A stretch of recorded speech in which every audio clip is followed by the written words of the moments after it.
Dia tidak bisa terbang tanpa tanda pengenalnya. Aku harus memberinya dompetnya. Bu, jangan keluar dari mobil ini. Percayalah pada saya. Selama 5 menit. Angkat tanganmu. Jangan bergerak. Keluar dari balik pilar itu sekarang juga. Sial, bagaimana mereka bisa tahu? Pasti Dila yang memberitahu mereka.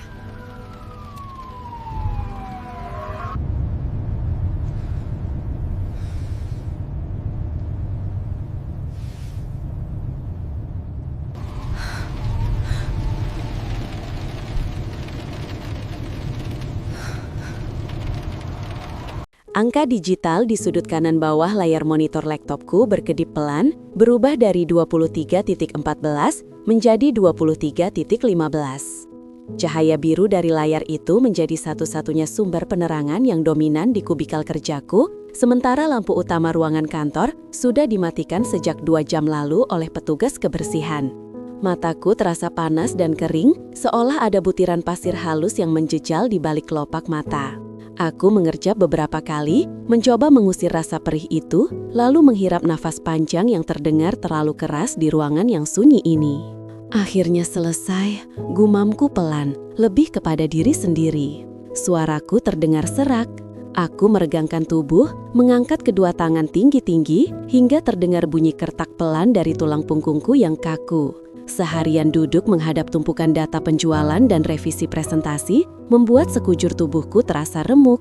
Menjadi karyawati di sebuah perusahaan periklanan di pusat kota memang terdengar mentereng bagi orang tua di kampung, tapi realitanya seringkali hanya berisi kopi instan yang dingin, makan siang yang terlewat, dan malam-malam panjang yang dihabiskan sendirian di kantor seperti ini.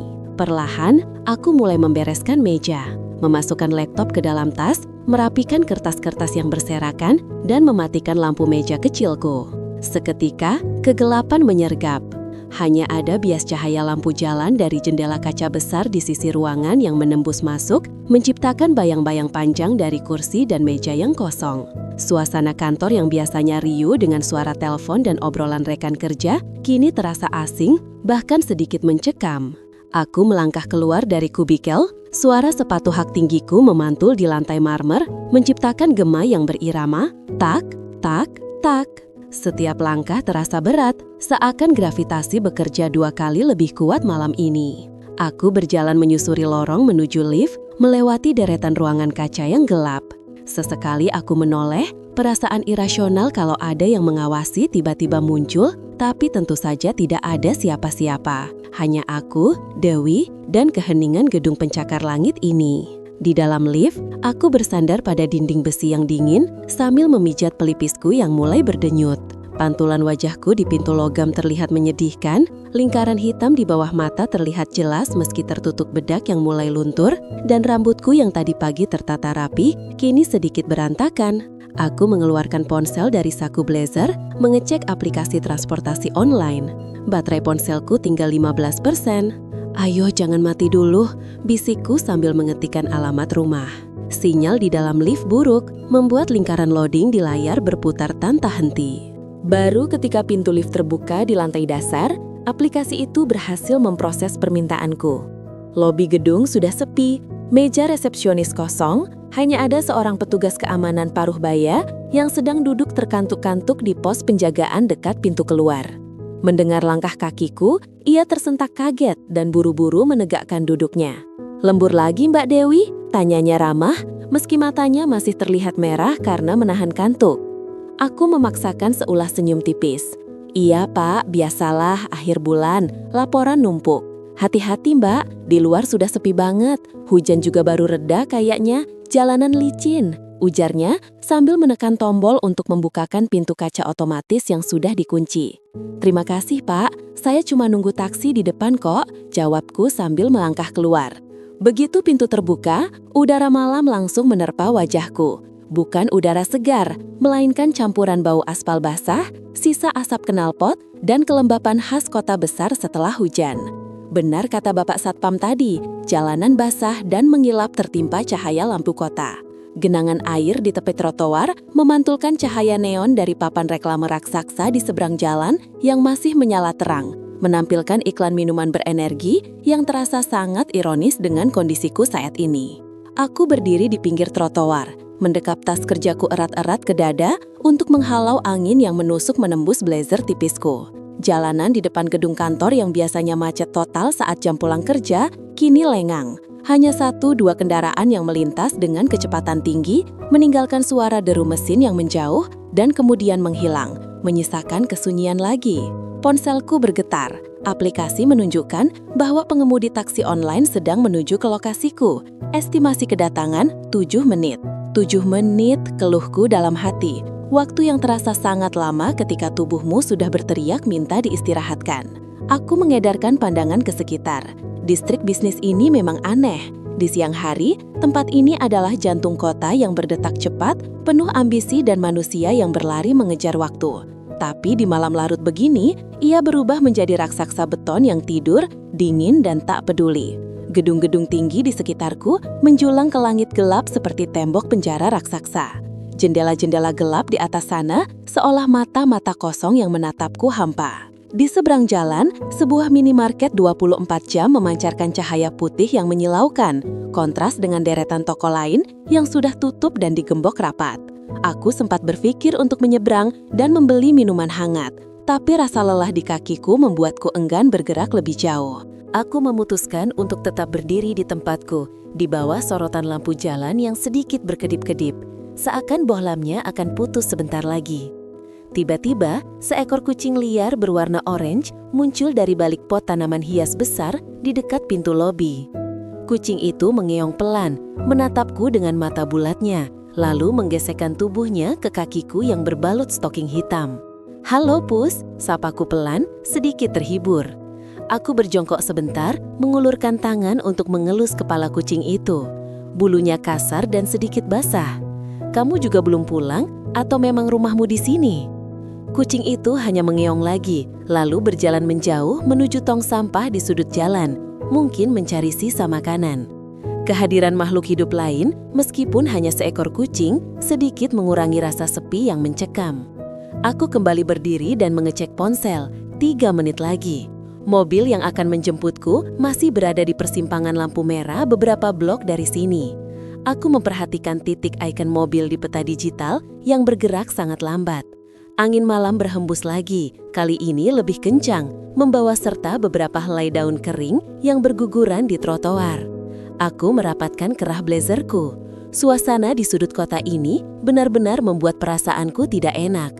Bukan takut yang berlebihan, hanya rasa waspada naluriah yang muncul ketika seorang perempuan sendirian di tempat terbuka pada jam rawan. Di kejauhan, terdengar suara sirine ambulans yang meraung-raung, entah menuju kemana. Suara itu terdengar sayup-sayup, namun cukup untuk memecah keheningan malam dan mengingatkanku bahwa kota ini tidak pernah benar-benar tidur. Ia hanya memejamkan mata sejenak, sementara tragedi dan kehidupan terus berjalan di sudut-sudut lain yang tak terlihat. Aku menatap ujung jalan, berharap melihat sorot lampu mobil yang kukenal.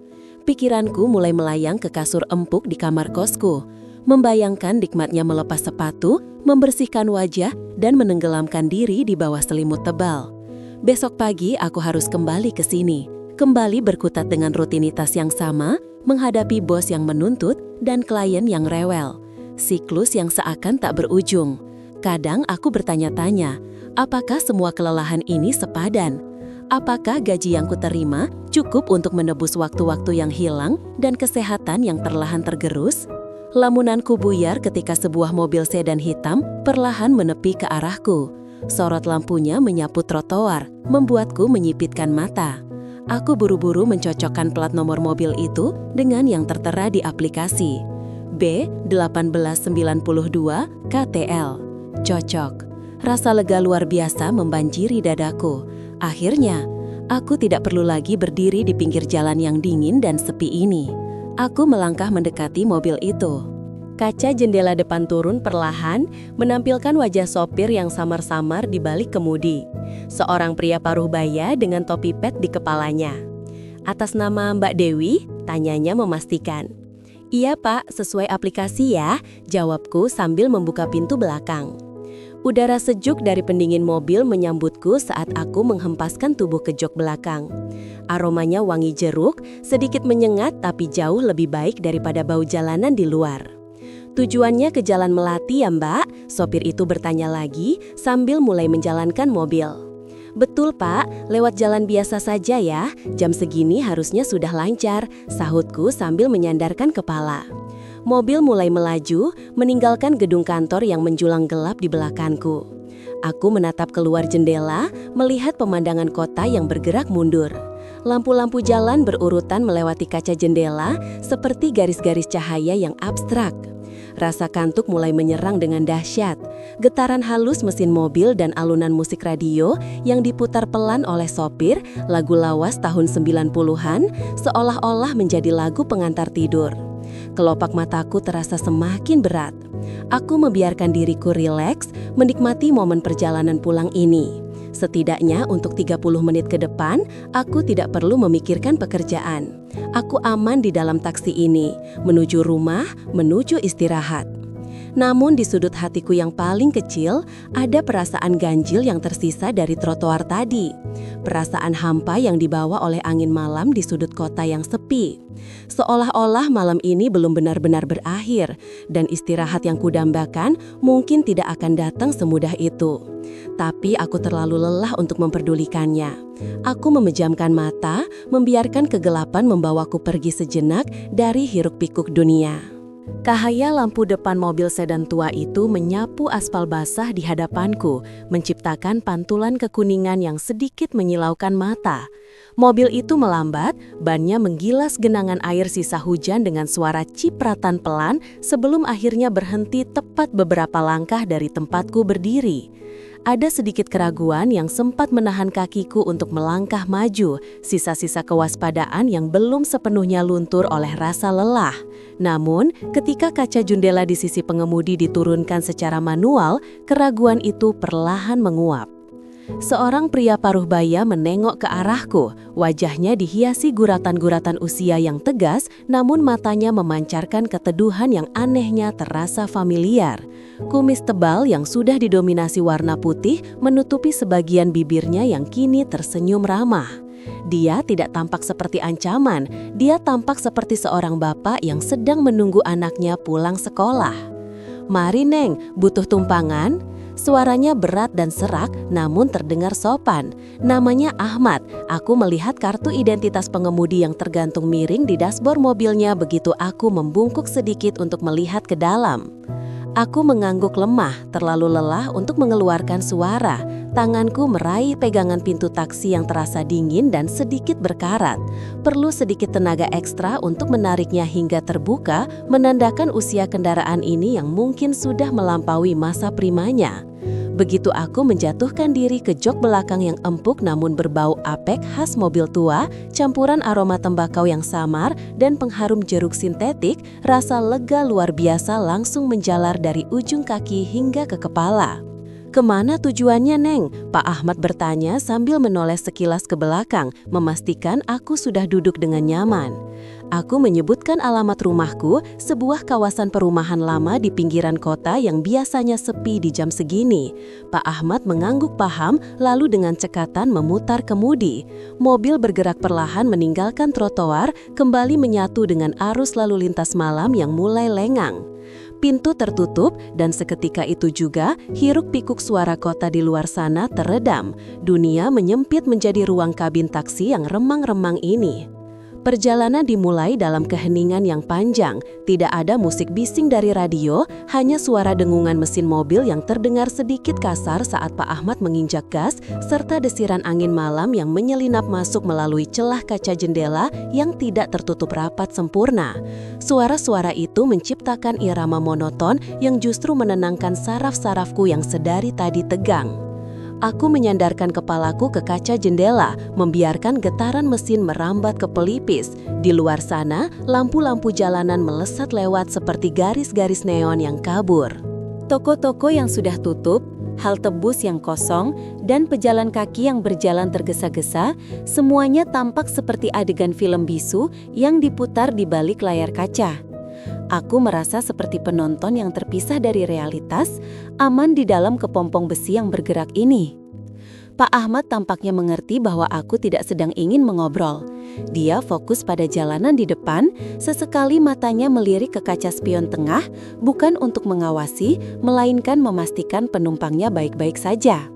Gestur itu sederhana, namun di tengah malam buta seperti ini, hal itu memberikan rasa aman yang mahal harganya. Beberapa menit berlalu tanpa ada satu patah kata pun yang terucap. Hanya ada bunyi tik-tik-tik dari lampu sen saat kami berbelok di persimpangan besar, lalu kembali hening. AC mobil tidak terlalu dingin, hanya cukup untuk mengusir gerah, namun hembusan udaranya yang pelan terdengar seperti napas panjang yang konstan. Aku memejamkan mata sejenak, mencoba mengatur napasku yang masih memburu. Kejadian sebelum aku mendapatkan taksi ini masih berbayang di pelupuk mata, tapi kehadiran Pak Ahmad dan mobil tuanya ini perlahan mengaburkan ketakutan itu. Di sini, di jok belakang ini, aku hanyalah seorang penumpang yang lelah, bukan seseorang yang sedang melarikan diri atau ketakutan. Jalanan lumayan lancar, Neng. Suara Pak Ahmad tiba-tiba memecah keheningan. Tidak keras, tidak juga menuntut jawaban panjang. Hanya sebuah komentar observasional untuk mencairkan atmosfer yang mungkin dirasanya terlalu beku. Aku membuka mata, menegakkan posisi duduk sedikit. Iya, Pak. Untungnya tidak macet, jawabku singkat. Suaraku terdengar parau di telingaku sendiri. Pak Ahmad terkekeh pelan. Biasanya jam segini di perempatan depan itu masih padat. Mungkin karena habis hujan, orang-orang jadi malas keluar. Rezeki buat kita, bisa cepat sampai rumah. Kata rumah yang diucapkannya membuat dadaku terasa sedikit sesak. Rumah, tempat yang seharusnya menjadi tujuan akhir, namun malam ini terasa begitu jauh. Aku hanya bergumam mengiyakan, tidak tahu harus merespons apa lagi. Dia tidak mendesak percakapan lebih jauh. Dia kembali diam, membiarkan aku tenggelam lagi dalam pikiranku sendiri. Tangannya yang keriput namun kokoh memegang setir dengan santai.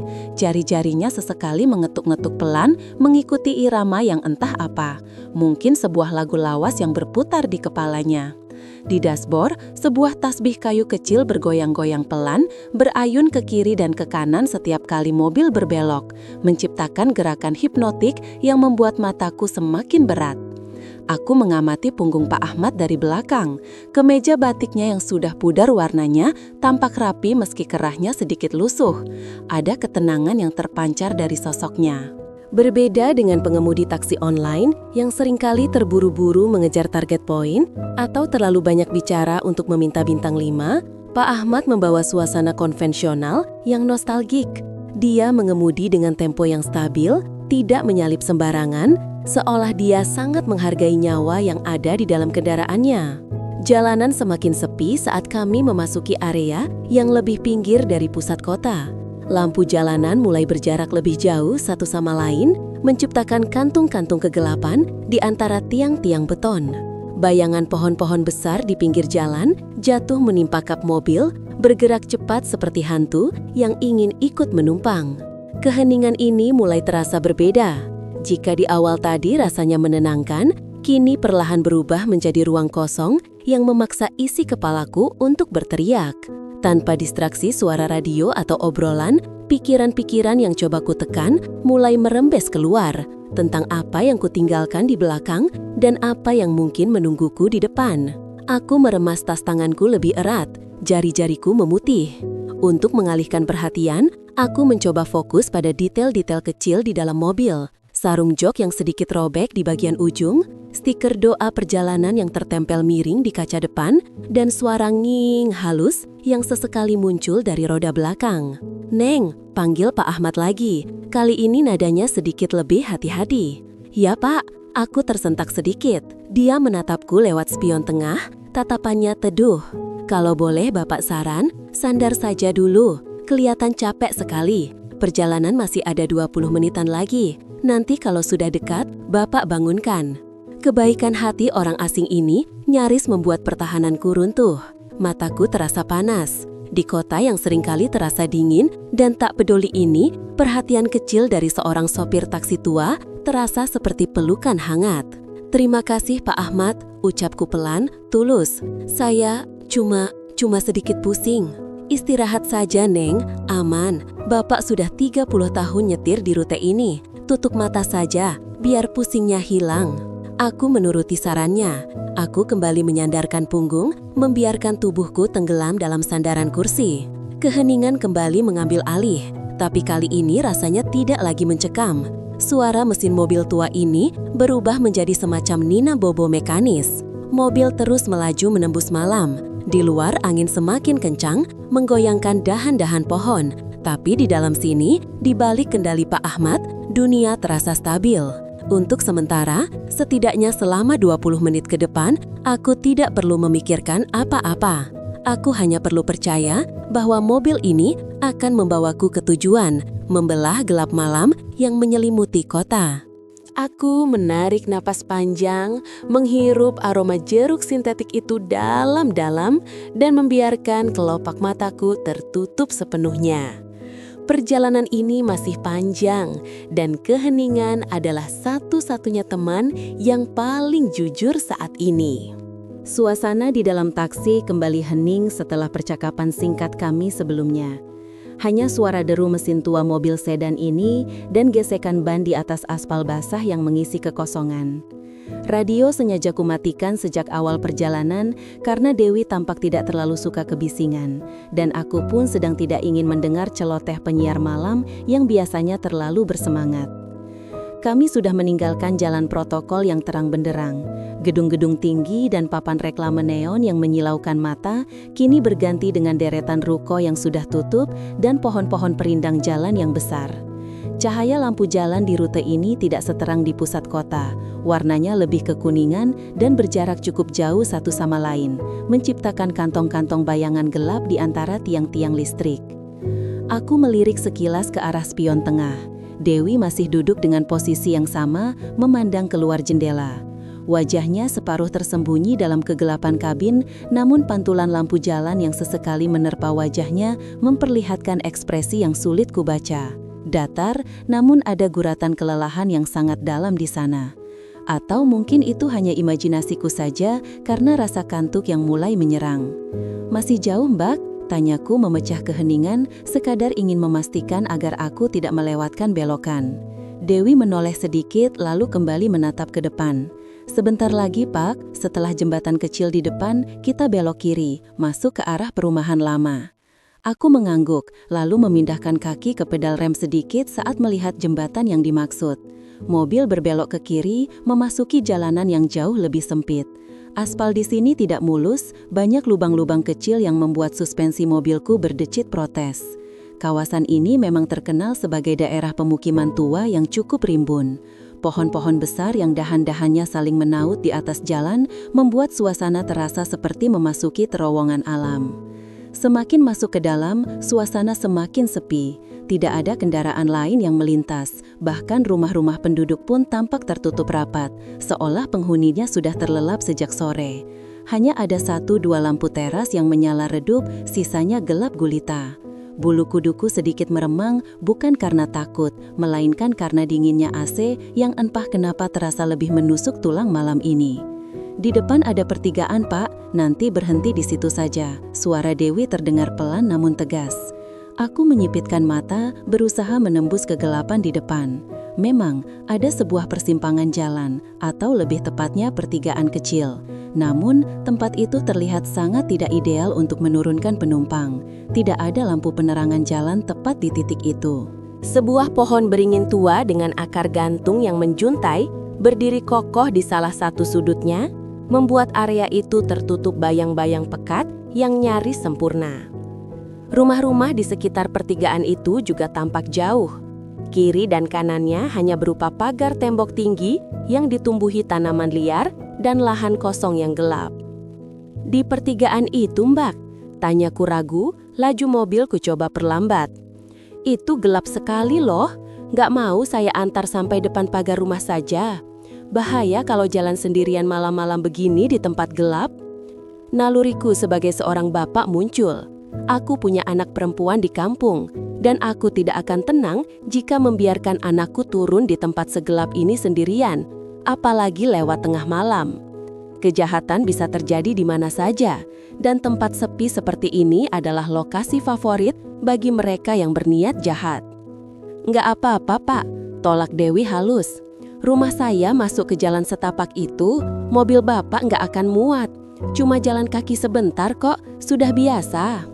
Aku mencoba melihat jalan setapak yang dia maksud. Memang, di samping pohon besar itu ada sebuah jalan kecil, lebih mirip gang tanah yang diapit semak belukar. Jujur saja, melihatnya saja sudah membuat perasaanku tidak enak. Gang itu tampak seperti mulut gua yang siap menelan siapa saja yang masuk ke dalamnya.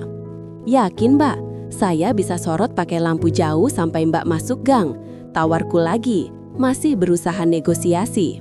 Rasanya berat hati menurunkan seorang wanita di tempat seperti ini. "Sudah, Pak, berhenti di sini saja," potongnya. Kali ini nadanya sedikit lebih menekan, menyiratkan bahwa dia tidak ingin dibantah. Aku menghela napas pasrah.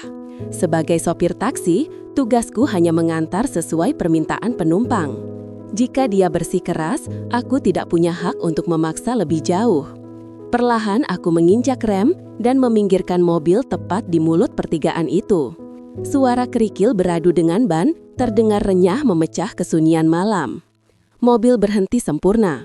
Mesinku biarkan menyala, lampu utama menyorot lurus ke depan, menerangi semak-semak liar di seberang jalan. Namun sisi kiri tempat Dewi akan turun tetap remang-remang. Aku menoleh ke belakang, menyalakan lampu kabin agar dia bisa melihat barang bawaannya dan uang pembayaran dengan jelas. "Berapa, Pak?" tanyanya sambil merogoh tas kecil yang dipangkunya. Aku melirik argo yang tertera di dashboard. Angkanya menunjukkan jumlah yang lumayan untuk perjalanan malam ini. 75.000, Mbak. Dewi mengangguk pelan. Gerakannya tenang, tidak terburu-buru. Dia mengeluarkan selembar uang 100 ribuan dari dompetnya dan mengulurkannya padaku melewati sekat jok depan. Saat tangan kami bersentuhan untuk memindahkan uang itu, aku merasakan sensasi yang aneh. Ujung jarinya terasa sangat dingin. Bukan dingin karena AC mobil, tapi dingin yang kering dan kaku, seperti baru saja memegang es batu dalam waktu lama. Namun, aku segera menepis pikiran itu. Mungkin dia memang kedinginan karena aku menyetel suhu AC terlalu rendah sejak tadi. "Ini kembaliannya, Mbak," kataku sambil menyerahkan uang Rp25.000. "Ambil saja sisanya buat Bapak," ucapnya singkat. Aku tertegun sejenak. "Wah, serius nih, Mbak. Terima kasih banyak loh. Alhamdulillah, rezeki malam," jawabku dengan senyum tulus. Tip 25.000 itu lumayan besar bagiku. Bisa untuk nambah beli bensin atau makan nasi goreng nanti di pangkalan. Dewi hanya mengangguk kecil, nyaris tak terlihat. Tanpa bicara lagi, dia membuka pintu mobil. Udara malam yang lembab langsung menyeruak masuk, bercampur dengan aroma tanah basah dan wangi bunga melati yang entah berasal dari mana. Aroma itu begitu kuat dan tiba-tiba seolah ada pohon melati yang sedang mekar tepat di samping pintu mobil. "Hati-hati, Mbak," pesanku saat dia melangkah turun. Dewi menutup pintu mobil dengan pelan. Bunyi klik dari pintu yang terkunci terasa seperti penanda perpisahan yang final. Aku tidak langsung tancap gas. Rasa tanggung jawab dan sedikit rasa penasaran membuatku menahan diri. Aku ingin memastikan dia benar-benar masuk ke gang itu dengan aman. Melalui kaca jendela penumpang sebelah kiri yang gelap, aku melihat sosok Dewi berdiri sejenak di pinggir jalan. Dia merapikan selendang atau kerah bajunya, lalu mulai melangkah menuju kegelapan di bawah pohon beringin itu. Cahaya lampu belakang mobilku yang merah memandikan punggungnya dengan warna darah samar-samar sebelum dia semakin menjauh. Langkahnya pelan tapi pasti, tidak terlihat ada rasa takut sedikit pun meskipun dia berjalan menuju kegelapan yang pekat. Aku memindahkan persneling ke gigi satu, tapi kakiku masih menahan kopling. Mataku terpaku pada sosoknya yang perlahan mulai memudar ditelan bayang-bayang pohon besar itu. Gang itu benar-benar gelap, tidak ada satupun lampu yang menerangi jalan masuknya. Bagaimana dia bisa melihat jalan? Sesaat sebelum dia benar-benar menghilang di tikungan gang, dia berhenti. Jantungku berdegup sedikit lebih kencang. Apakah ada sesuatu? Apa dia butuh bantuan? Atau ada anjing liar yang menghalangi jalan? Namun dia tidak berbalik. Dia hanya berdiri diam di sana selama beberapa detik, menghadap ke kegelapan. Lalu dengan gerakan yang sangat halus, dia menoleh sedikit ke arah mobilku. Jarak dan kegelapan membuatku tidak bisa melihat wajahnya dengan jelas, tapi aku merasa seolah dia sedang tersenyum. Bukan senyum ramah yang biasa diberikan penumpang, tapi sesuatu yang lain, sesuatu yang membuat perasaan tidak nyaman itu kembali menjalar di tengkuku. Kemudian, dia melanjutkan langkahnya dan benar-benar lenyap di telan gelapnya gang sempit itu. Aku menghela napas panjang, mencoba melepaskan ketegangan yang entah kenapa menumpuk di pundakku. Sudahlah, Mat. Orang sudah sampai rumahnya, kok malah kamu yang parno? Gumamku pada diri sendiri, mencoba merasionalkan situasi.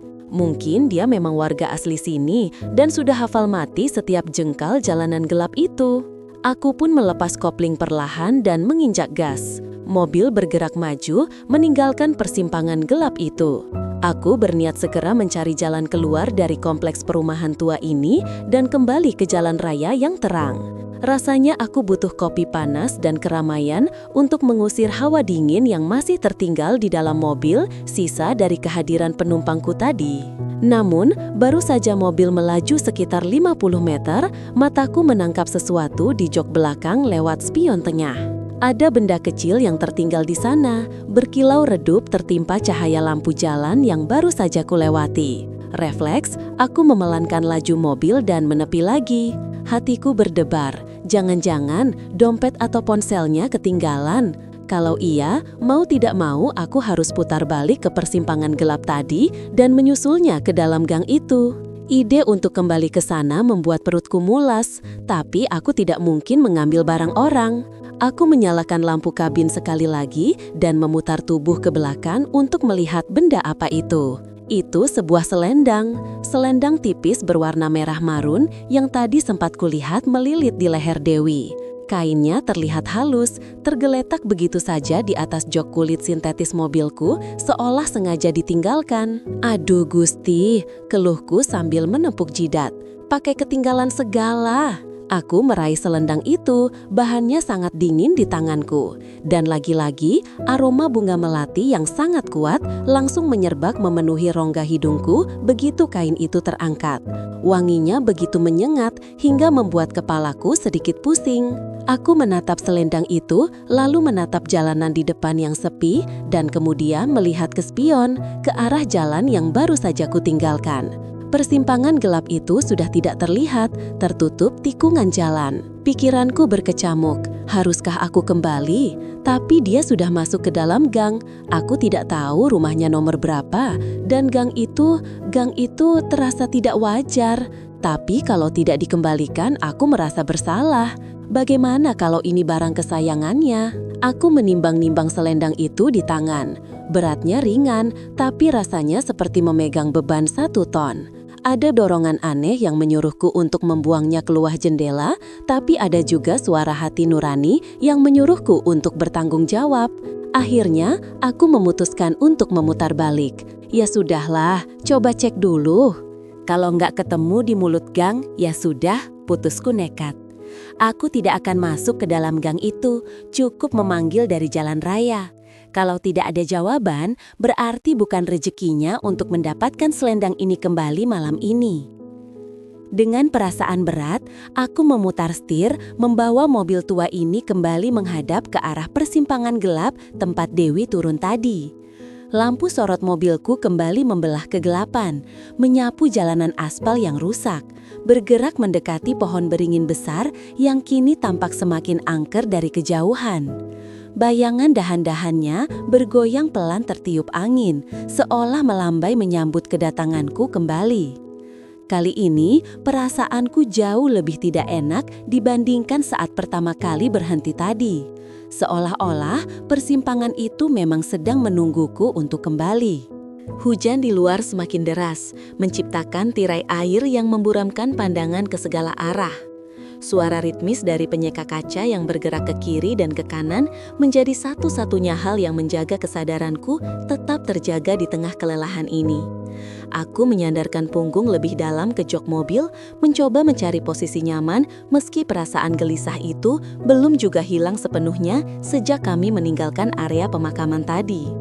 Lampu jalanan yang sesekali kami lewati hanya memberikan penerangan remang-remang, menciptakan bayangan-bayangan panjang yang seolah berlarian di dalam kabin taksi.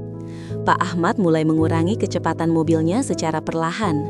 Deru mesin yang tadinya stabil kini terdengar lebih rendah, menandakan bahwa kami akan segera berhenti atau berbelok. Di depan sana, sekitar 50 meter lagi, sebuah persimpangan jalan terlihat samar-samar di balik kabut tipis yang mulai turun bersamaan dengan hujan. Itu adalah persimpangan tua yang jarang dilewati kendaraan saat larut malam seperti ini, dan lampu lalu lintasnya pun hanya berkedip kuning secara konstan, memberikan peringatan hati-hati yang terasa lebih seperti ancaman bisu. "Kenapa melambat, Pak?" tanyaku pelan, memecah keheningan. Suaraku terdengar parau, mungkin efek dari rasa kantuk dan dinginnya pendingin udara yang mulai menusuk tulang. Pak Ahmad tidak langsung menjawab. Dia tampak sangat fokus mengendalikan kemudi, seolah jalanan aspal yang basah itu adalah medan perang yang penuh ranjau. Namun, tepat saat taksi kami hampir mencapai bibir persimpangan, aku melihat pergerakan kepala Pak Ahmad yang sedikit tersentak. Awalnya aku mengira dia hanya memeriksa kondisi lalu lintas di belakang, sebuah prosedur standar bagi pengemudi manapun. Namun, detik demi detik berlalu dan kepalanya tidak kembali menghadap ke depan. Matanya terpaku pada kaca spion luar di sebelah kanan. Aku mengernyitkan dahi, merasa ada perubahan atmosfer yang drastis di dalam mobil ini. Udara yang tadinya hanya dingin karena AC, kini terasa berat dan mencekik. Aku menegakkan posisi dudukku, mencoba melihat apa yang sedang diperhatikan oleh supir paruh baya itu. "Pak Ahmad," panggilku lagi, kali ini dengan nada yang sedikit lebih mendesak. Masih tidak ada jawaban, namun apa yang kulihat selanjutnya membuat darahku berdesir hebat. Dari pantulan lampu dashboard yang minim, aku bisa melihat wajah Pak Ahmad dengan jelas dari samping. Wajah yang sebelumnya tenang dan ramah itu kini telah berubah total. Kulitnya yang sawo matang mendadak pucat pasi, seputih kertas, seolah seluruh aliran darahnya baru saja disedot habis oleh sesuatu yang tak kasat mata. Mulutnya sedikit terbuka, namun tidak ada suara yang keluar, hanya getaran halus di bibir bawahnya yang menandakan ketakutan luar biasa. Yang paling mengerikan adalah matanya. Bola mata Pak Ahmad membelalak lebar, begitu lebar hingga aku bisa melihat bagian putih matanya yang kini dipenuhi urat-urat merah. Tatapan itu bukan sekadar tatapan kaget karena melihat kendaraan lain yang menyalip sembarangan. Itu adalah tatapan teror murni, tatapan seseorang yang sedang melihat kematian atau sesuatu yang lebih buruk dari kematian tepat di depan wajahnya. Tangannya yang keriput mencengkram setir mobil dengan begitu kuat hingga buku-buku jarinya memutih. Mobil kami kini melaju sangat pelan, hampir merayap, tersendat-sendat seiring dengan kakinya yang mungkin gemetar di atas pedal gas dan rem. Jantungku mulai berpacu liar. Insting purbaku berteriak bahwa ada sesuatu yang salah, sangat salah. Aku tidak berani menoleh ke kanan, tidak berani mengikuti arah pandangan Pak Ahmad ke spion itu, tapi rasa ingin tahu dan ketakutan bercampur menjadi satu, memaksaku untuk mencari tahu. "Pak, ada apa? Apa yang Bapak lihat?" Suaraku meninggi, panik mulai merayapi tenggorokan. Pak Ahmad menelan ludah dengan susah payah. Jakunnya bergerak naik turun dengan kasar. Dia sepertinya ingin berbicara, ingin memberitahuku sesuatu, tapi suaranya tercekat. Napasnya mulai terdengar berat dan putus-putus, seperti orang yang sedang tercekik atau mengalami serangan asma mendadak. Di spion, bisiknya serak, nyaris tak terdengar di antara suara hujan yang menghantam atap mobil. Suaranya bergetar hebat, penuh dengan keputusasaan. Aku membeku. Kalimat itu menggantung di udara, menciptakan imajinasi liar di kepalaku. Apa yang bisa membuat seorang supir taksi berpengalaman, yang pasti sudah sering melewati jalanan gelap dan sepi, menjadi sehancur ini mentalnya, hanya dalam hitungan detik? Tanpa sadar, aku memajukan tubuhku mendekat ke celah antara kursi supir dan kursi penumpang depan. Aku mencoba mengintip ke arah kaca spion kanan dari sudut pandangku di belakang. Kaca itu basah oleh titik-titik air hujan, memantulkan cahaya lampu jalan yang kuning pudar dan kegelapan pekat di belakang mobil kami. Pada detik pertama, aku tidak melihat apa-apa selain jalanan aspal yang kosong dan basah. Tidak ada apa-apa, Pak. Mungkin cuma bayangan pohon atau... Bukan, potong Tak Ahmad tiba-tiba. Dia membentak, namun matanya masih belum berkedip, masih terkunci pada cermin kecil itu. Dia tidak di jalan, dia menempel. Kata-kata itu membuat bulu kuduk di sekujur tubuhku meremang seketika. Rasa dingin yang tidak wajar menjalar dari ujung kaki hingga ke kepala. Menempel, apa maksudnya menempel? Tiba-tiba, mobil tersentak keras. Pak Ahmad menginjak rem secara mendadak, membuat tubuhku terdorong ke depan dan tertahan oleh sabuk pengaman yang mengunci otomatis. Ban mobil berdecit di atas aspal basah, dan mesin mobil mati seketika, meninggalkan kami dalam keheningan yang lebih mencekam. Hanya ditemani suara hujan yang kini terdengar seperti ketukan ribuan jari di bodi mobil. "Pak Ahmad, nyalakan mobilnya, kita harus pergi dari sini," teriakku. Kepanikan kini mengambil alih sepenuhnya. Berhenti di tempat gelap seperti ini dengan supir yang sedang histeris adalah skenario terburuk. Namun Pak Ahmad tidak bergerak. Dia kini melepaskan satu tangannya dari setir dan menutup mulutnya sendiri seolah menahan teriakan agar tidak meledak keluar. Air mata mulai mengalir di pipinya yang cekung. "Dia melihat saya," rintih Pak Ahmad pelan, suaranya terdengar seperti anak kecil yang ketakutan. "Matanya, dia melihat saya lewat spion." Aku memberanikan diri, rasa takutku dikalahkan oleh dorongan adrenalin untuk memahami situasi gila ini. Aku menggeser dudukku ke sisi kanan, menempelkan wajahku mendekati jendela samping, dan memaksa mataku untuk melihat ke arah spion luar yang menjadi sumber teror Pak Ahmad. Jendela kaca mobil yang tertutup rapat terasa dingin di pipiku.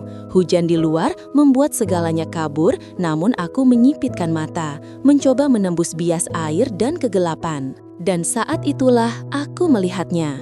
Awalnya samar, seperti noda minyak di permukaan kaca. Namun, perlahan bentuk itu menjadi jelas seiring dengan kilatan petir yang menyambar di kejauhan. Di dalam pantulan kaca spion itu, tidak ada refleksi jalanan di belakang kami.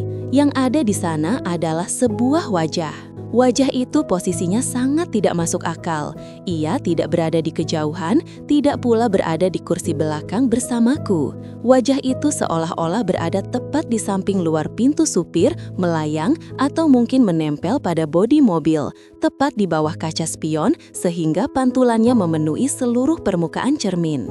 Wajah itu pucat, membengkak seperti mayat yang terlalu lama terendam air, dengan kulit yang mengelupas di sana-sini menampakkan daging merah di bawahnya.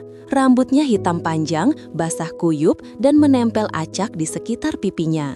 Namun yang membuat jantungku seolah berhenti berdetak adalah matanya. Dua rongga hitam pekat tanpa bola mata, namun aku bisa merasakan tatapan tajam yang menusuk jiwa.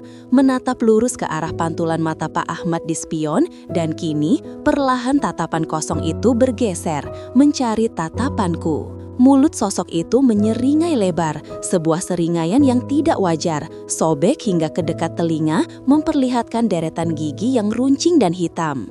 "Jangan tatap matanya," teriak Pak Ahmad tiba-tiba, memecahkan kelumpuhanku. Pak Ahmad dengan gerakan panik memukul tuas lampu sein, lalu mencoba memutar kunci kontak dengan tangan yang gemetar hebat. Mesin mobil menderu batuk, berjuang untuk hidup kembali. "Ayo, nyala, nyala!" raung Pak Ahmad memukul setir dengan frustrasi. Keringat dingin bercucuran deras dari pelipisnya.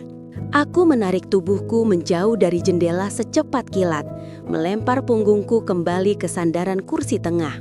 Napasku memburu, dadaku terasa sesak. Bayangan wajah mengerikan di spion tadi masih terpatri jelas di retinaku, seolah membakar ingatan. Itu bukan manusia, itu jelas bukan manusia. Dan benda itu sedang berada tepat di luar pintu supir, hanya terpisahkan oleh selembar kaca tipis dan pelat besi pintu mobil. "Pak, jalan Pak, demi Tuhan jalan!" Seruku, suaraku hampir habis karena ketakutan. Mesin mobil akhirnya menderu hidup setelah percobaan ketiga. Tanpa membuang waktu sedetik pun, Pak Ahmad menginjak pedal gas dalam-dalam. Ban mobil berputar liar di tempat sejenak sebelum mendapatkan traksi, dan taksi itu melesat maju dengan sentakan keras, meninggalkan persimpangan itu. Namun, saat mobil mulai melaju kencang menembus hujan, aku menyadari sesuatu yang membuat darahku kembali membeku. Pak Ahmad tidak lagi berani melihat ke spion kanan. Dia memutar kepalanya kaku, lurus ke depan, bahkan cenderung memiringkan tubuhnya ke kiri menjauh dari pintu. Tapi aku, dari sudut mataku, meski aku berusaha untuk tidak melihat, aku bisa merasakan bahwa di luar sana, di samping jendela kanan yang gelap, ada sesuatu yang bergerak seiring kecepatan mobil. Sesuatu yang tidak tertinggal di belakang, sesuatu yang masih menempel erat. Dan kemudian terdengar suara. Bukan suara mesin, bukan suara hujan. Duk, duk, duk. Suara ketukan pelan namun berirama pada kaca jendela di samping Pak Ahmad. Ketukan itu terdengar santai, main-main, namun memiliki penekanan yang mengerikan. Pak Ahmad menjerit tertahan, air matanya tumpah semakin deras, namun dia tidak berani menoleh. Dia justru semakin menambah kecepatan mobil, menerobos lampu merah di persimpangan berikutnya, seolah-olah setan sendiri sedang mengejarnya, atau lebih tepatnya sedang menumpang di kendaraannya. Aku mencengkram erat tas kerjaku di pangkuan, merapalkan doa apa saja yang kuingat. Kami terjebak. Di dalam kotak besi yang melaju kencang ini, kami tidak sendirian. Keheningan di antara kami sudah hilang, digantikan oleh suara ketukan yang semakin lama semakin keras dan semakin tidak sabar. Duk, duk, duk. Kaca jendela di samping Pak Ahmad bergetar hebat. Aku bisa melihat retakan halus mulai muncul di sudut bawah kaca tersebut. Tatapan ngeri sang supir kini bukan lagi hanya ketakutan, melainkan kepasrahan akan nasib buruk yang menanti. Wajahnya yang pucat kini dibanjiri air mata dan keringat. Bibirnya komat kami tanpa suara. Kami melaju menembus malam, membawa serta teror yang menolak untuk pergi. Sentakan mobil itu begitu keras hingga punggungku menghantam sandaran jok dengan bunyi buk yang tumpul. Jantungku serasa melompat ke tenggorokan. Bukan melambat, mobil sedan tua ini justru menderu kencang, seolah mesinnya dipaksa bekerja melebihi batas kemampuannya. Deru mesin yang biasanya halus, kini berubah menjadi raungan kasar yang memekakkan telinga di tengah keheningan malam. "Pak Ahmad, apa-apaan ini?" teriakku. Refleks mencengkram pegangan tangan di atas jendela. "Saya bilang berhenti, Bapak mau bawa saya kemana?" Rasa panik meledak di kepalaku. Skenario-skenario terburuk yang sering kubaca di berita kriminal berputar cepat dalam benakku. Supir taksi online yang merampok penumpangnya, penculikan, atau hal-hal yang lebih mengerikan dari itu. Tanganku gemetar hebat saat berusaha meraih tuas pintu. Namun, sebelum jemariku sempat menariknya, terdengar bunyi klik yang tajam dari arah pintu supir. Dia mengunci semua pintu. "Buka pintunya, Pak, saya mohon berhenti atau saya teriak," ancamku. Meski aku tahu ancaman itu sia-sia. Siapa yang akan mendengar teriakanku di jalanan sepi yang diapit pepohonan rimbun ini? Kaca jendela tertutup rapat dan kecepatan mobil membuat pemandangan di luar sana hanya menjadi garis-garis buram yang pusing untuk dilihat. Pak Ahmad tidak menoleh. Punggungnya kaku, tangannya mencengkram setir begitu erat hingga buku-buku jarinya memutih. Lewat kaca spion tengah, aku bisa melihat matanya. Mata tua itu tidak memancarkan niat jahat atau nafsu keji seperti yang kutakutkan. Sebaliknya, mata itu terbelalak lebar, memantulkan ketakutan murni. Keringat dingin mengalir deras dari pelipisnya, menetes membasahi kerah kemejanya yang lusuh. Jangan turun di sini, Nona. Percaya padaku, teriaknya dengan suara parau dan gemetar. Itu bukan nada suara seorang penculik, itu suara orang yang sedang dikejar setan. Tapi ini sudah lewat jauh dari titik jemputan teman saya, bantahku. Masih berusaha menekan rasa takut yang membuat nafasku sesak. Bapak kenapa sih? Di sana tadi kosong, tidak ada siapa-siapa. Justru itu masalahnya, Nona. Kosong, balas Pak Ahmad. Suaranya meninggi, bersaing dengan suara angin yang menderu di luar mobil. Nona tidak lihat, Nona benar-benar tidak lihat apa yang berdiri di bawah lampu jalan yang mati itu. Aku terdiam sejenak, membeku mendengar pertanyaannya. Lihat apa? Tidak ada apa-apa di sana selain pohon. Pak Ahmad menggeleng panik, kakinya masih menekan pedal gas. Mobil melaju zigzag menghindari lubang jalanan aspal yang rusak, membuat tubuhku terombang-ambing ke kiri dan ke kanan. Dia menunggu Nona.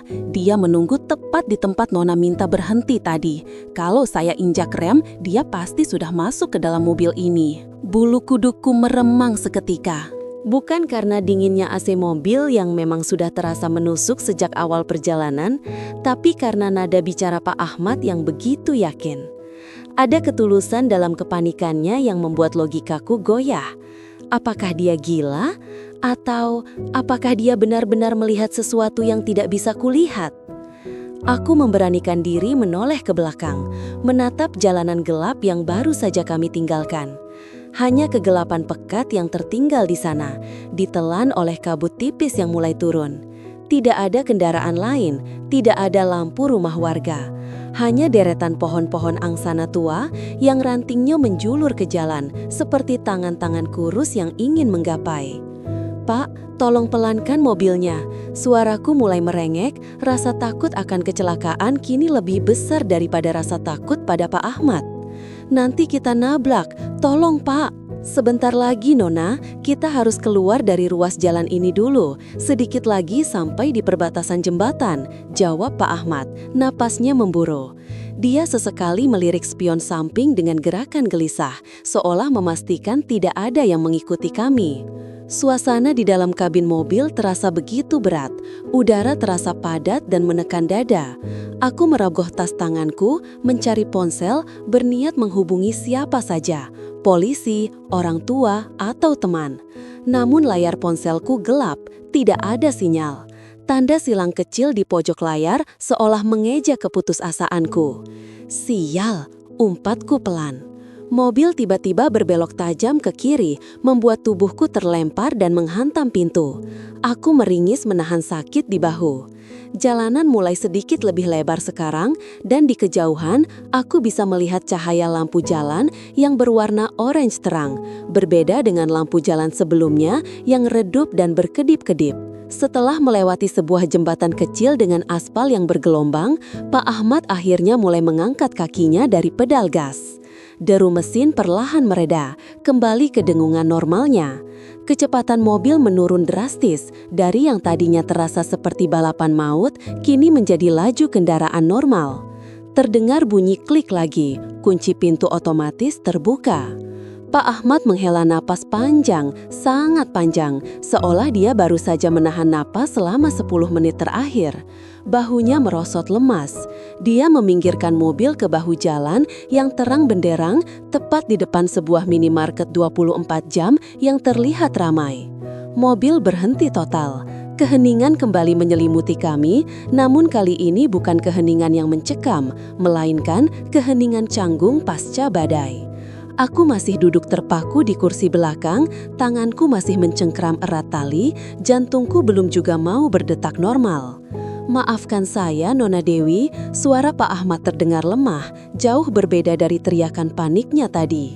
Dia tidak berani menatapku lewat spion. Dia menunduk, menatap setir mobilnya. Saya tahu Nona pasti mengira saya orang jahat. Saya minta maaf karena sudah membuat Nona kekakutan setengah mati. Aku menelan ludah, mencoba membasahi tenggorokan yang kering. Bapak berutang penjelasan pada saya. Tadi itu, Bapak hampir membunuh kita berdua. Pak Ahmad mengangguk pelan. Dia mengambil selembar tisu dari dashboard dan mengelap keringat di wajahnya. tangannya masih sedikit gemetar. Saya sudah menjadi supir taksi puluhan tahun, Nona.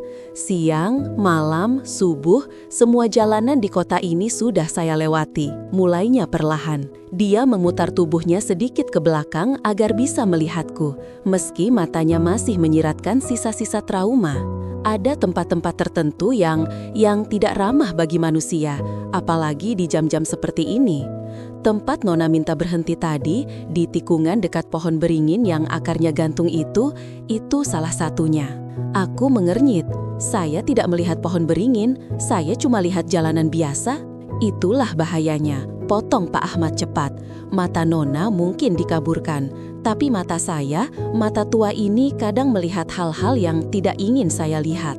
Dia menarik nafas lagi, lalu melanjutkan dengan suara berbisik, seolah takut ada yang menguping pembicaraan kami. Tadi, saat Nona bilang mau turun, saya lihat dari spion kiri. Di pinggir jalan itu, ada wanita, pucat, rambutnya panjang sampai menyentuh aspal. Dia berdiri membungkuk, wajahnya menempel di kaca jendela penumpang, tepat di samping tempat duduk Nona. Darahku berdesir hebat mendengar penuturannya. Tanpa sadar, aku menggeser dudukku menjauh dari pintu sebelah kiri, merapat ke tengah. Dia menempel di kaca, tanyaku. Suaraku nyaris tak terdengar. Dia tersenyum, Nona, senyum yang lebar sekali, sampai ke telinga. Dan tangannya, Pak Ahmad menelan ludah, jakunnya bergerak naik turun. Tangannya sudah siap memegang gagang pintu mobil dari luar. Kalau saya berhenti, kalau Nona membuka pintu itu, dia pasti akan ikut masuk, atau Nona yang akan ditariknya keluar. Aku ingin tertawa, ingin mengatakan bahwa ini semua omong kosong tahayul. Tapi mengingat bagaimana reaksi tubuh Pak Ahmad tadi, keringat dingin, wajah pucat pasi, dan gemetar yang tidak dibuat-buat, rasa skeptisku lenyap.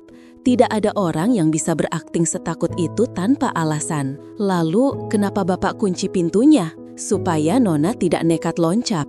Kadang mereka bisa memanggil pikiran kita, membuat kita ingin keluar dari perlindungan, jawab Pak Ahmad lirih. Saya punya anak perempuan seumuran Nona. Saya tidak akan membiarkan anak orang lain celaka di depan mata saya, apalagi di tempat sejahat itu.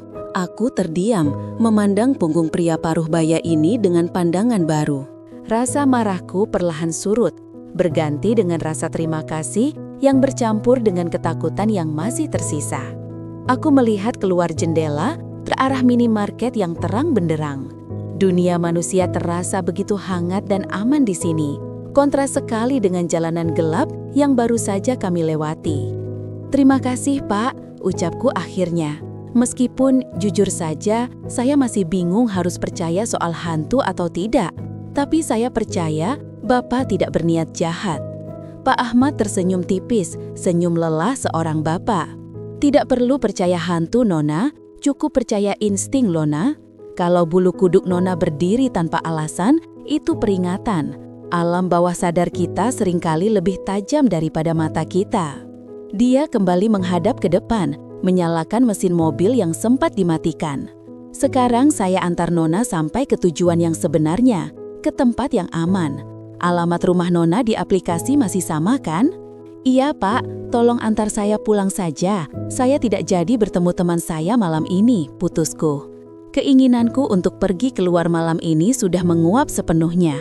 Aku hanya ingin pulang, masuk ke dalam selimut, dan melupakan bayangan wanita berambut panjang yang diceritakan Pak Ahmad tadi. Mobil kembali melaju, membelah jalanan kota yang lebih ramai. Aku menyandarkan kepala ke jendela, memejamkan mata sejenak. Namun, bayangan mengerikan itu terus mengganggu. Dan satu hal yang tidak kukatakan pada Pak Ahmad, saat mobil tadi melesat pergi dan aku menoleh ke belakang, aku memang tidak melihat wanita itu. Tapi, aku melihat sesuatu yang lain. Di aspal tempat aku hendak turun tadi, ada bekas jejak kaki basah. Jejak kaki telanjang yang berwarna hitam pekat, padahal jalanan itu kering kerontang. Aku membuka mata, menatap pantulan wajahku di kaca jendela yang gelap. Entah kenapa, firasatku mengatakan bahwa apapun yang menunggu di tikungan itu, dia tidak senang karena mangsanya lolos. Dan yang lebih menakutkan lagi, aku merasa dia tidak akan berhenti hanya karena kami sudah menjauh. Pak, panggilku pelan. Ya, Nona, bisa nyalakan radionya. Saya butuh suara, apa saja, asal jangan sepi, pintarku. Pak Ahmad mengangguk mengerti. Dia memutar tombol radio. Alunan musik dangdut sayup-sayup memenuhi kabin mobil. Suara yang biasanya terdengar norak, kini terdengar seperti melodi paling indah di dunia. Karena itu adalah suara kehidupan, suara manusia.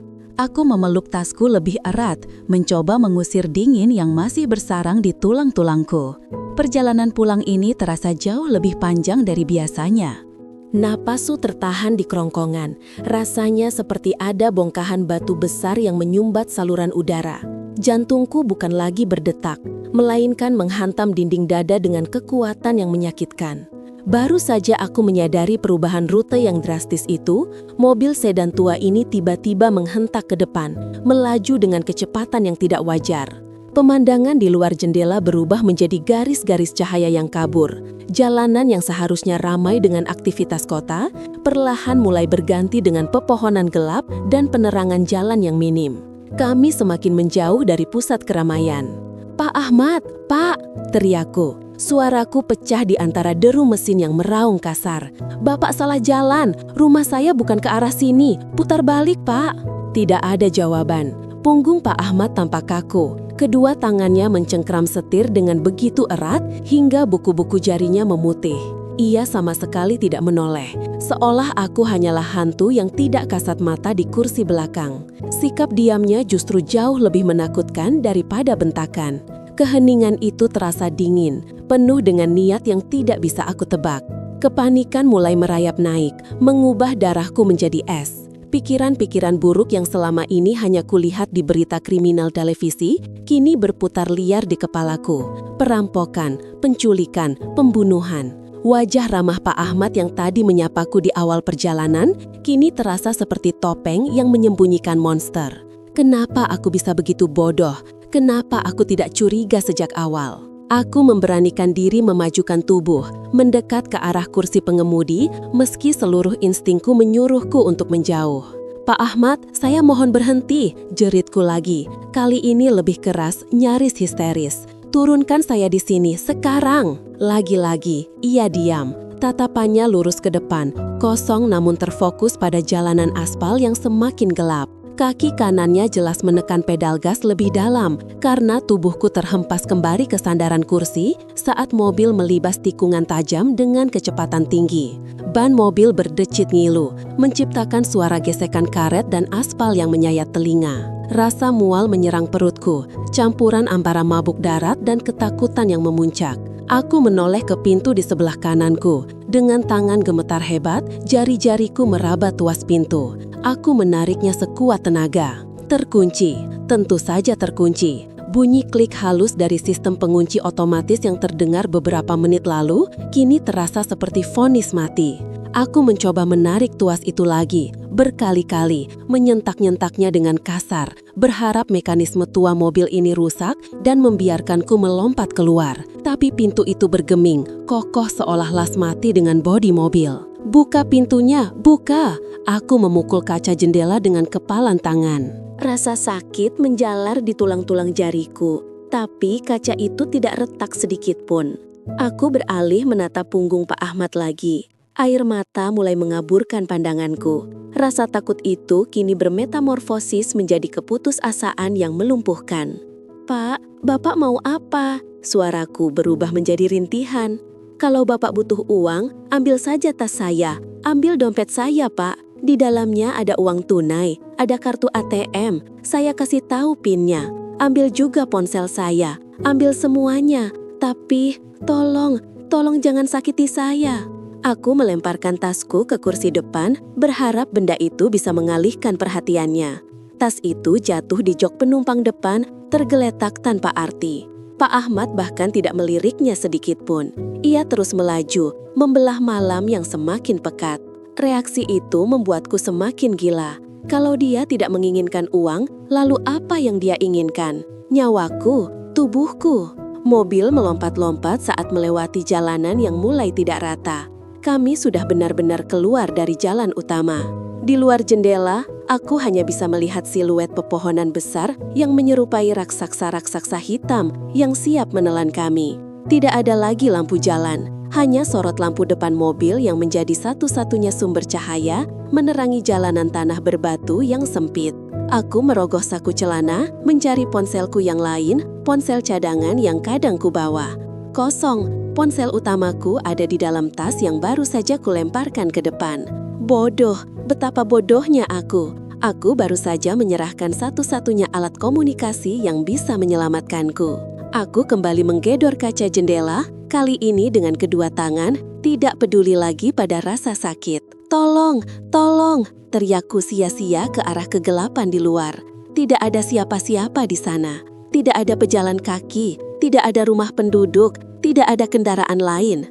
Teriakanku hanya memantul di dalam kabin mobil yang sempit dan pengap ini. Pak Ahmad tiba-tiba memutar setir ke kiri dengan kasar, membuat mobil oleng. Kepalaku terbentur kaca jendela dengan keras, rasa pening seketika menyengat, membuat pandanganku berkunang-kunang. Aku merintih memegangi pelipisku yang berdenyut, merasakan benjolan mulai muncul. Rasa sakit fisik itu sedikit menyadarkanku dari histeria, namun justru mempertajam rasa takutku. Aku terperangkap. Aku benar-benar terperangkap di dalam kotak besi berjalan bersama seorang pria yang mungkin sudah kehilangan akal sehatnya. Pak Ahmad, ingat keluarga Bapak. Aku mencoba pendekatan lain. Suaraku serak dan parau karena terlalu banyak berteriak. Ingat anak istri Bapak di rumah. Jangan buat kesalahan yang bikin Bapak menyesal. Saya janji nggak akan lapor polisi kalau Bapak berhenti sekarang. Saya akan anggap ini nggak pernah terjadi. Tolong, Pak. Untuk pertama kalinya, ada sedikit pergerakan dari Pak Ahmad. Ia sedikit memiringkan kepalanya, seolah mendengarkan, tapi kemudian ia kembali tegak. Bukannya melambat, mobil ini justru terasa semakin liar. Mesin tua itu meraung seperti binatang buas yang terluka, dipaksa bekerja melampaui batas kemampuannya. Aku meringkuk di sudut kursi, memeluk lututku sendiri.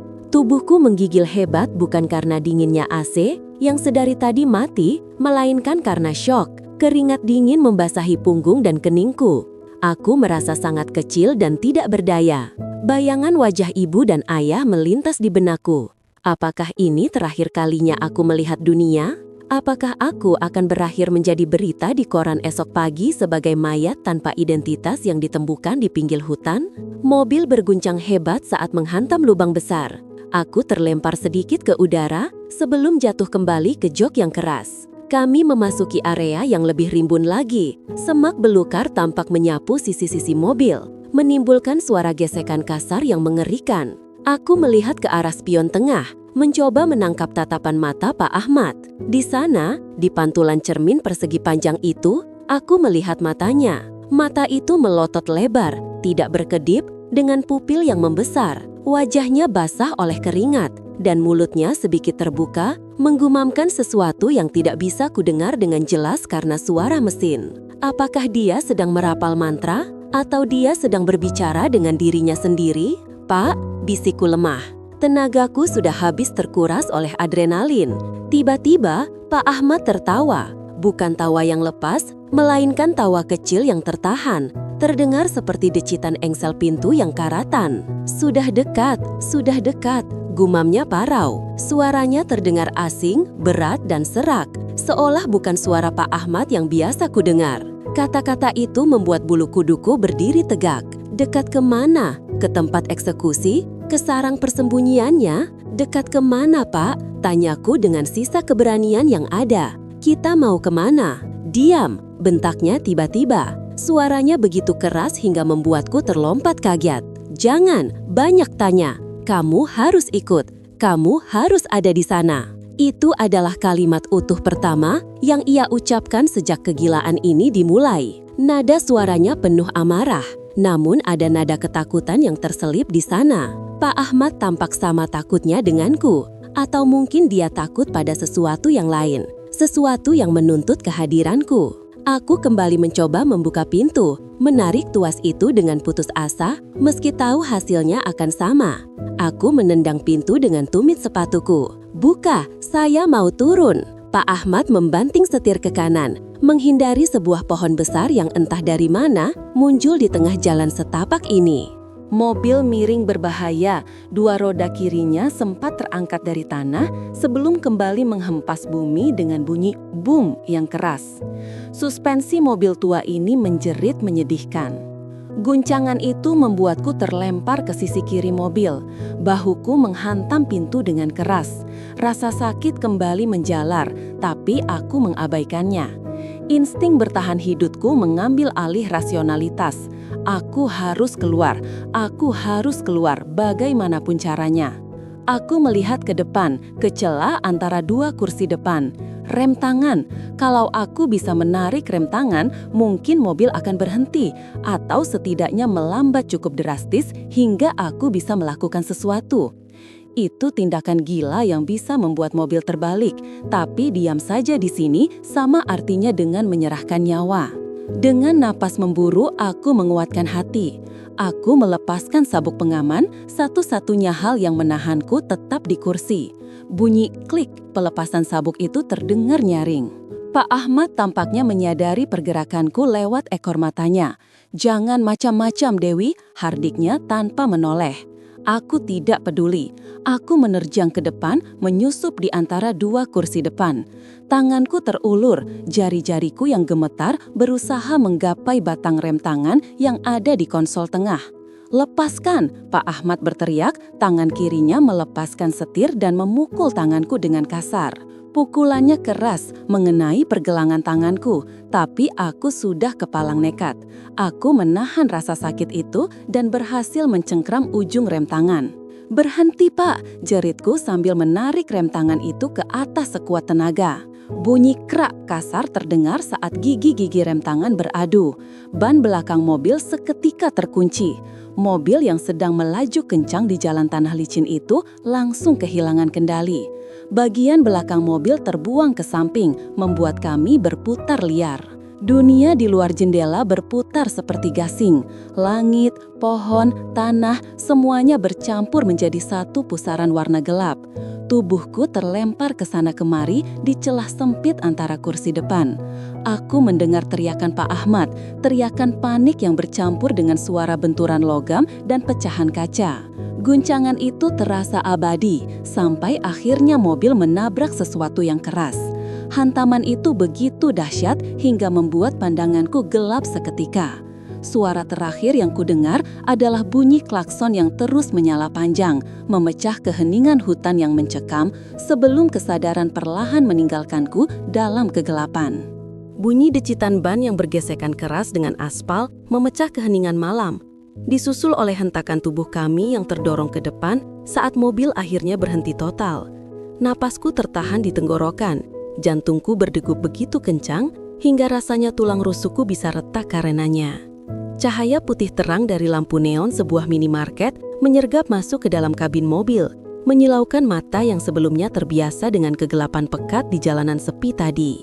Suara hiruk-pikuk aktivitas manusia, bunyi pintu minimarket yang terbuka, suara motor yang diparkir, dan obrolan samar orang-orang yang sedang nongkrong terdengar kontras dengan teror sunyi yang baru saja kami alami.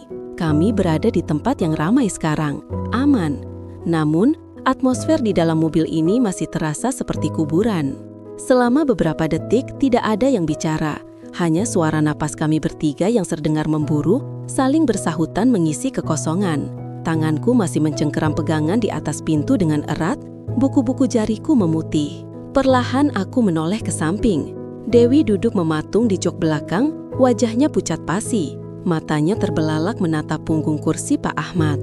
Ia tidak menangis, tetapi tubuhnya gemetar hebat, seolah-olah ia sedang kedinginan di tengah kutub. Amarah yang sempat tertunda karena rasa takut, kini mulai merambat naik ke kepalaku. Aku melepaskan sabuk pengaman dengan kasar dan mencondongkan tubuh ke depan, menatap Pak Ahmad yang masih mencengkeram setir dengan kedua tangannya yang gemetar. Keringat dingin sebesar biji jagung mengalir deras dari pelipisnya, membasahi kerah kemejanya yang lusuh. "Pak Ahmad," sentakku, suaraku terdengar parau namun penuh emosi. "Bapak gila ya? Bapak mau membunuh kami. Kenapa Bapak ngebut seperti orang kesurupan begitu? Kita hampir saja menabrak pembatas jalan tadi." Pak Ahmad tidak langsung menjawab. Ia tampak kesulitan mengatur napasnya sendiri. Dadanya naik turun dengan cepat dan tatapannya kosong menatap kaca depan, seolah-olah ia masih melihat jalanan gelap di persimpangan tadi, bukan dinding kaca minimarket yang penuh dengan poster promo minuman. "Pak," aku menepuk bahunya agak keras, memaksanya untuk sadar. Sentuhan itu membuat Pak Ahmad tersentak kaget, seakan-akan aku baru saja menyengatnya dengan aliran listrik. Ia menoleh ke arahku dengan gerakan patah-patah. Saat itulah aku melihat wajahnya dengan jelas di bawah sorot lampu jalan. Wajah itu bukan hanya pucat, tetapi dipenuhi oleh ketakutan murni. Matanya yang tua tampak liar, pupilnya mengecil, menyiratkan trauma yang baru saja menghantam kewarasannya. Maafkan saya, Mas, Neng Dewi." Suaranya gemetar, nyaris seperti bisikan yang tercekat. Ia melepaskan cengkeramannya dari setir, lalu mengusap wajahnya dengan kasar menggunakan kedua telapak tangan. Saya tidak punya pilihan. Saya harus membawa kalian pergi dari sana secepatnya." "Pilihan apa maksud Bapak? Dewi minta turun baik-baik tadi. Bapak malah tancap gas." Aku menunjuk ke arah Dewi yang masih diam 1000 bahasa. Dia hampir saja melompat keluar kalau saya tidak menahannya. Pak Ahmad menggeleng kuat-kuat. Matanya kini beralih menatap Dewi melalui kaca spion tengah. Tatapan itu penuh dengan rasa bersalah, sekaligus rasa ngeri yang mendalam. "Justru itu, Mas," bisik Pak Ahmad. Nadanya turun, menjadi lebih rendah dan serius, membuat bulu kuduku tiba-tiba meremang tanpa alasan yang jelas. "Justru karena Neng Dewi mau turun, saya harus injak gas." Aku mengernyit, bingung sekaligus kesal.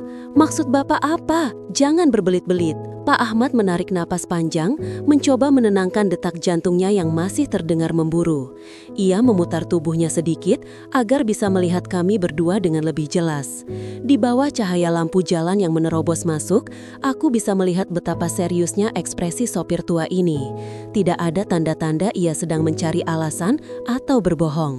"Mas, Neng," mulainya dengan suara serak. "Tadi, waktu di persimpangan gelap itu, waktu Neng Dewi maksa minta turun, Neng Dewi sudah pegang gagang pintu kan?" Dewi mengangguk pelan, gerakannya sangat lemah. "Iya, Pak," jawabnya lirih. Saat Neng Dewi mau buka pintu itu, Pak Ahmad menelan ludah, jakunnya bergerak naik turun dengan susah payah. Saya melihat ke spion kiri, spion yang mengarah ke pintu tempat Neng Dewi duduk. Ia berhenti sejenak, matanya menerawang kembali ke momen mengerikan itu. Tangannya kembali gemetar dan ia meremasnya sendiri untuk menghentikannya. Di sana, tepat di samping pintu mobil, berdiri di kegelapan, Pak Ahmad memejamkan matanya erat-erat, seolah bayangan itu masih menghantuinya jika ia membuka mata. "Ada sesuatu yang berdiri di sana, Mas, menunggu." Jantungku mencelos. "Sesuatu? Orang? Begal?" "Bukan," potong Pak Ahmad cepat. "Bukan manusia, Mas. Demi Allah, itu bukan manusia." Suasana di dalam mobil kembali hening. Tapi kali ini, keheningan itu terasa berat dan mencekik. Suara riuh dari luar seolah meredup, tergantikan oleh ketegangan yang merambat di antara kami bertiga. "Bentuknya tinggi besar," lanjut Pak Ahmad. Suaranya kini bergetar hebat. Kulitnya pucat, sepucat kain kafan. Wajahnya, astagfirullah, wajahnya hancur, Mas. Tidak ada hidung, bibirnya robek sampai ke telia. Aku merasakan darahku berdesir dingin mendengar deskripsi itu. Logikaku berusaha menolak, berusaha mencari penjelasan rasional, tapi melihat ketakutan yang begitu nyata di mata Pak Ahmad, rasanya sulit untuk tidak percaya. Dia berdiri rapat sekali dengan pintu mobil. Tambah Pak Ahmad, matanya kini menatap Dewi dengan pandangan ngeri. Dia membungkuk, wajahnya yang mengerikan itu tepat berada di depan kaca jendela Neng Dewi. Matanya hitam pekat, menatap tajam ke arah Neng Dewi di dalam mobil. Dewi menutup mulutnya dengan tangan, menahan isak tangis yang mulai pecah. Tubuhnya semakin meringkuk di sudut jok. Yang paling mengerikan, suara Pak Ahmad tercekat lagi. Tangan makhluk itu sudah terulur ke arah gagang pintu. Dia tidak hanya berdiri, Mas. Dia sedang menunggu Neng Dewi membuka pintu itu. Dia sudah siap menyambut Neng Dewi. Aku terdiam, lidahku keluh. Bayangan yang dilukiskan Pak Ahmad begitu mengerikan. Membayangkan Dewi membuka pintu mobil di tengah kegelapan itu dan langsung berhadapan muka dengan makhluk setinggi itu, membayangkan dia melangkah keluar dan langsung masuk ke dalam cengkeraman makhluk itu. Kalau saya telat sedetik saja, Pak Ahmad menatapku, lalu menatap Dewi. Kalau saya biarkan Neng Dewi buka pintu itu, mungkin Neng Dewi sudah ditarik keluar. Makhluk itu, dia tersenyum Mas. Waktu saya injak gas, saya sempat lihat dia menyeringai lebar sekali. Dia marah karena mangsanya kabur. Rasa mual tiba-tiba menyerang perutku. Aku melihat ke arah jendela samping Dewi, tempat di mana makhluk itu katanya berdiri tadi. Kaca itu sekarang hanya memantulkan cahaya lampu minimarket dan bayangan kami yang ketakutan. Tapi imajinasiku terus memutar ulang adegan yang diceritakan Pak Ahmad. Apa yang akan terjadi jika Pak Ahmad menuruti permintaan kami untuk berhenti? Apa yang akan terjadi jika aku tidak menahan Dewi? Kami mungkin sudah kehilangan dia malam ini, di persimpangan gelap yang tak bernama itu. Makanya saya ngebut Mas, Pak Ahmad berkata lirih, suaranya terdengar lelah. Saya tidak peduli mau nabrak atau apa, yang penting kita jauh dari tempat itu. Saya lihat di spion, makhluk itu tidak mengejar. Dia cuma berdiri di tengah jalan, melihat mobil kita menjauh sambil melambaikan tangannya yang panjang itu. Dewi akhirnya menangis terseduh-seduh.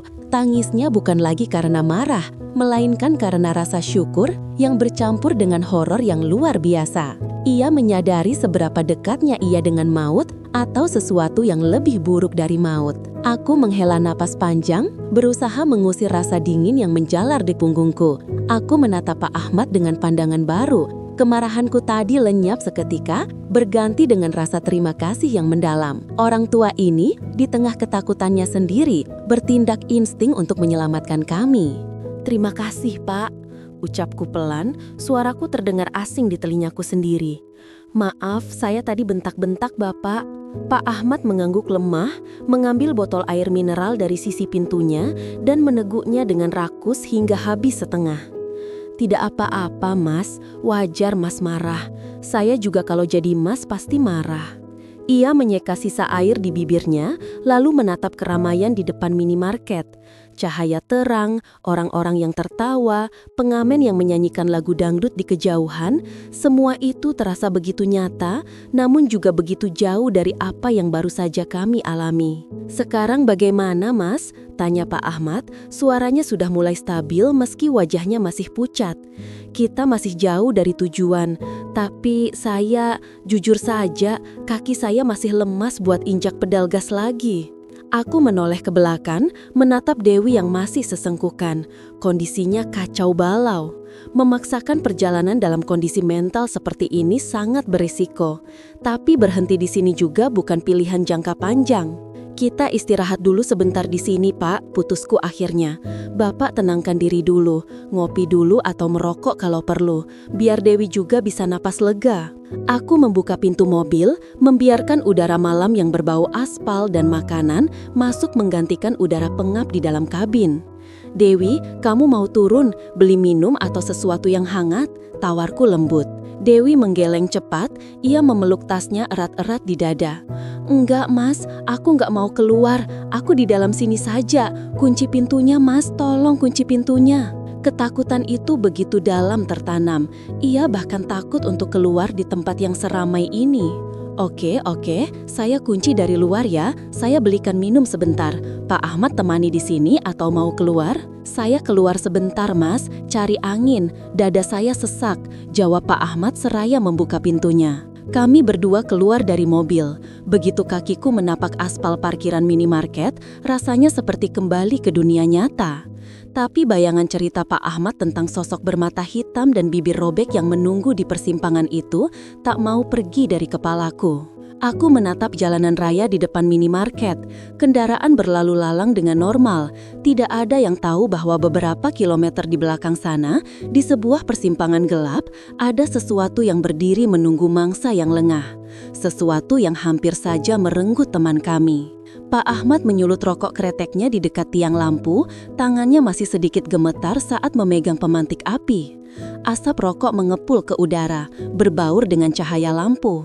Ia menatapku, lalu menatap kegelapan di ujung jalan tempat kami datang tadi. Mas, panggilnya pelan saat aku hendak melangkah masuk ke minimarket.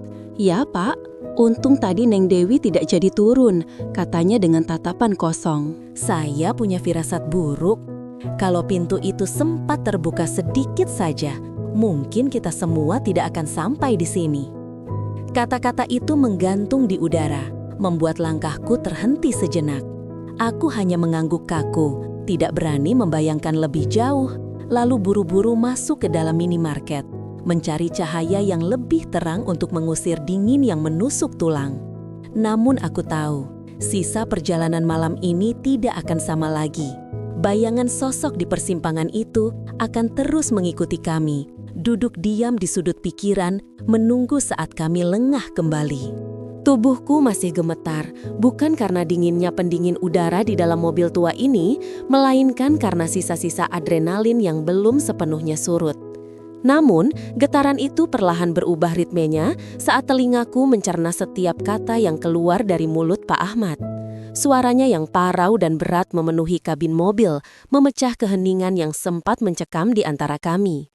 Tidak ada nada mengancam di sana, hanya ada nada kebapaan yang penuh kekhawatiran dan ketulusan yang murni. Aku memberanikan diri menatap pantulan matanya di kaca spion tengah. Mata tua itu tampak lelah, dikelilingi kerutan-kerutan dalam yang memahat wajahnya, tetapi sorotnya begitu jernih. Tidak ada kilatan jahat seperti yang sempat aku tuduhkan dalam benakku beberapa menit yang lalu. Rasa malu seketika menjalari wajahku membuat pipiku terasa panas. Betapa bodohnya aku, betapa cepatnya aku menghakimi seseorang hanya karena ketakutan yang tidak beralasan dan prasangka buruk terhadap penampilannya yang sederhana. Maafkan Bapak kalau tadi Bapak terpaksa menarik tangan Neng Dewi dengan kasar, ucap Pak Ahmad pelan, matanya tetap fokus ke jalanan gelap di depan. Bapak tidak punya pilihan lain, waktunya sangat sempit. Aku menelan ludah, tenggorokanku terasa kering. Apa yang sebenarnya Bapak lihat? Tanyaku dengan suara yang hampir berbisik. Kenapa Bapak bilang saya dalam bahaya? Pak Ahmad menghela napas panjang, seolah beban berat baru saja diangkat dari pundaknya. Ia memperlambat laju mobil sedikit, memberikan waktu bagi ceritanya untuk meresap. Neng mungkin tidak sadar, tapi saat Neng berdiri di pinggir jalan sepi tadi, Neng tidak sendirian, mulainya. Jantungku berdegup kencang mendengar kalimat itu. Di belakang Neng, persis di balik tiang listrik yang lampunya remang-remang itu, ada sesuatu yang sedang mengawasi. Aku merinding, ingatanku melayang kembali ke momen di mana aku merasa ada hawa dingin yang meniup tengkuku, padahal tidak ada angin kencang saat itu. Bentuknya bukan manusia, Neng, lanjut Pak Ahmad dengan nada serius. Awalnya Bapak kira itu orang jahat yang mau menodong, tapi saat lampu mobil Bapak menyorot ke arah sana, Bapak melihatnya jelas. Sosok itu tinggi besar, hitam legam, tapi matanya merah menyala menatap punggung Neng Dewi. Tangannya yang panjang sudah hampir menyentuh bahu Neng. Aku membekap mulutku sendiri, menahan pekikan tertahan. Bayangan mengerikan itu terlintas di kepalaku.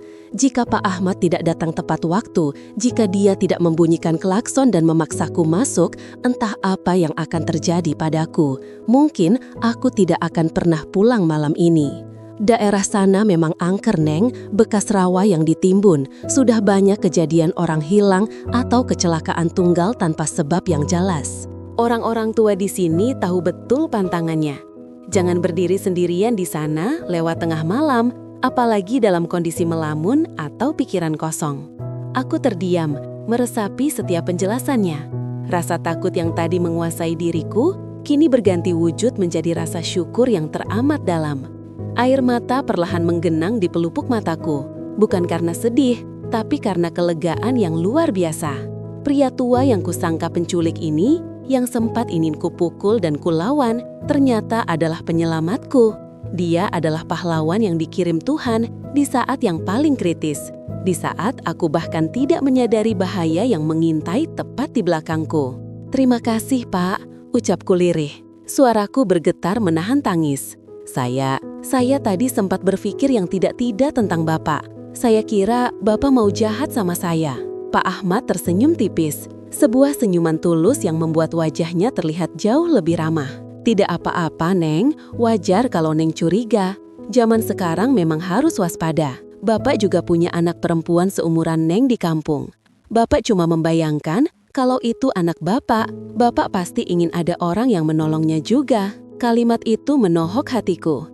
Kebaikan hati Pak Ahmad begitu sederhana namun begitu besar dampaknya. Ia tidak memedulikan risiko disalahpahami. Ia tidak peduli jika aku berteriak atau melapor polisi. Prioritas utamanya hanyalah menyelamatkan nyawa seseorang dari bahaya yang tak kasat mata. Perjalanan sisa menuju rumahku terasa hening, namun bukan keheningan yang canggung seperti sebelumnya. Ini adalah keheningan yang penuh rasa hormat. Hujan mulai turun rintik-rintik di luar, membasahi kaca jendela, menciptakan irama yang menenangkan. Aku menyandarkan kepalaku ke jok mobil, membiarkan rasa lelah mengambil alih sejenak. Aku memandangi punggung Pak Ahmad yang duduk tegap di kursi pengemudi. Jaketnya yang lusuh dan rambutnya yang mulai memutih, kini tampak seperti jubah pahlawan di mataku. Pikiranku melayang pada betapa selingnya kita tertipu oleh penampilan luar. Kita diajarkan untuk takut pada orang asing, untuk curiga pada kegelapan, namun terkadang cahaya perlindungan justru datang dari sosok yang paling tidak kita duga. Pak Ahmad mungkin bukan orang kaya, bukan pejabat, atau bukan sosok gagah perkasa seperti di film-film.